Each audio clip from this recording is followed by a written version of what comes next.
Onion cut చేస్తూ SBI PO గురించి అయితే డిస్కస్ చేస్తాను. So State Bank of India SO పోస్టులకు అయితే నోటిఫికేషన్ రిలీజ్ చేసింది. ఆల్రెడీ అప్లికేషన్ ప్రాసెస్ కూడా 14 సెప్టెంబర్ నుంచి స్టార్ట్ అయిపోయింది. లాస్ట్ డేట్ అయితే 4 అక్టోబర్. సో మీరు చేయాల్సింది ఏంటంటే డిగ్రీ ఉంటే చాలు, వెళ్ళి అప్లై చేసుకోవచ్చు.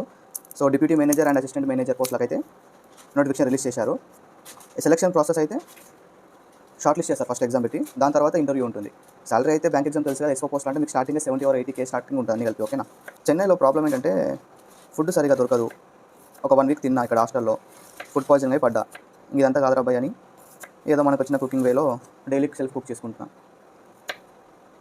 రోజు బయట ఆర్డర్ పెట్టుకోవాలంటే కాదు కదా, వచ్చే శాలరీ మొత్తం దీనికే పోతుంది. చెన్నై వచ్చి 4 months అవుతుంది. ఇప్పుడు టమాటాలు కట్ చేసుకుంటూ కానిస్టేబుల్ జీడీ నోటిఫికేషన్ గురించి అయితే చెప్తాను. టమాటాలు అనగా మీకు ఎవరు గుర్తొచ్చారో కామెంట్ చేయండి. అండ్ ఈ వీడియోకి మీరు ఎన్ని టమాటాలు ఇస్తారో కూడా కామెంట్ చేయండి. ఖచ్చితంగా టమాటాలు అనగా ఎవరు గుర్తొచ్చారు కామెంట్ చేయండి. సో కానిస్టేబుల్ జీడీ అయితే 39,000+ వేకెన్సీస్కి అయితే నోటిఫికేషన్ రిలీజ్ చేసిండు. ఎవరు రిలీజ్ చేశారంటే ఎస్ఎస్సి, స్టాఫ్ సెలక్షన్ కమిషన్. దీనికి క్వాలిఫికేషన్ ఓన్లీ 10th క్లాస్ ఉంటే చాలు. ఎవరైతే కానిస్టేబుల్ అవుదాం అనుకుంటున్నారో, తెలంగాణ కానిస్టేబుల్ ఎగ్జామ్స్లో 1 or 2 మార్క్స్తో పోయిన వాళ్ళు ఉంటారు కదా, వాళ్ళకి ఇది చాలా హెల్ప్ఫుల్ అవుతుంది. అప్లై చేసుకోండి, చాలా ఈజీ ప్రాసెస్. ఫస్ట్ ఎగ్జామ్ పెడతారు, చాలా ఈజీ ఉంటుంది ఎగ్జామ్, ఎస్ఎస్సి జీడీ అని.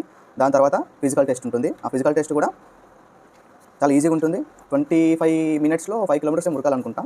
మీరు చేయగలుగుతారు ప్రాక్టీస్ చేస్తే. అండ్ లాస్ట్ డేట్ అయితే October 14 వరకు అప్లై చేసుకోవచ్చు.